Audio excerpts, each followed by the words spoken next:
بسم الله، أول حاجة كده باجيب الكبة بتاعتي وأي شوية رُز عندِك بايتين، دول حوالي نُص كوباية رُز وأنا كنت عاملة رُز معمّر، فدول فاضوا منّه هيدّوني طعم حلو جدًا. ضِفت عليه مكعب مرق وبصلاية متوسطة وكمان فص توم مفروم، بس كده، بس كده.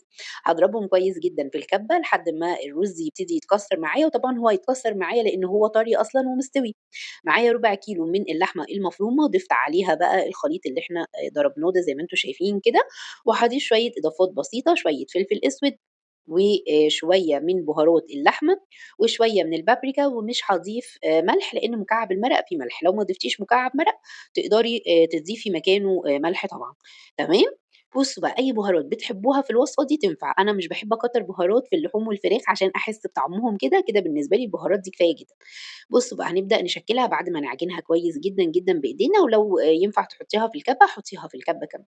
بعد كده هنعملها كِوَر بسيطة بالشكل ده ونبطّطها تبطيطة بسيطة كده، ودي الكمية اللي طلعت لي، تمام كده، باخلّيها على جنب واروح بقى محضّرة ربع كوباية من الحليب، عليها بيضة، وابتدي أحط ملح وفلفل أسود، بس كده مش هاحط أكتر من كده، واضربهم مع بعض بالشكل ده.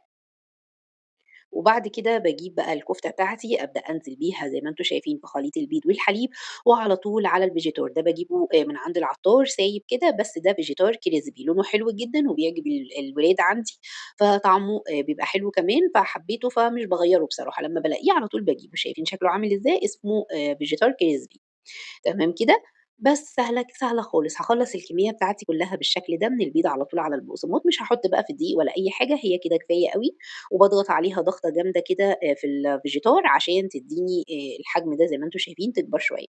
بعد كده بقى ولا باحطها في الفريزر ولا أي حاجة، على طول باسخّن الزيت وانزل أحمّر الكمية اللي أنا عاوزاها منها والباقي باشيله في الفريزر. تمام، سهلة ما فيهاش أي حاجة، أول ما بتاخد لون باروح قلباها على الناحية التانية، وقد إيه الوجبة دي يا جماعة جميلة ومنجزة معايا في الوقت، وكمان الولاد بتحب أي حاجة فيها بانيه الولاد بتحبها، أي حاجة فيها بيض وفيجيتار على طول الولاد بيحبوها.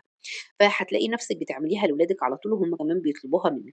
خلاص بقى باطلّع الكمية اللي أنا حطيتها كده على مناديل مطبخ عشان أصفّي باقي الزيت، وهي والله مش بتاخد زيت خالص على فكرة، وابتدي أحمّر كمية كمان. قدّميها بقى مع بطاطس محمّرة وسلطة طحينة، قدّميها زي مع شوية مكرونة كده تحفة، إحنا بنحبها مع المكرونة أوي، بجد بيبقى طعمها حلو.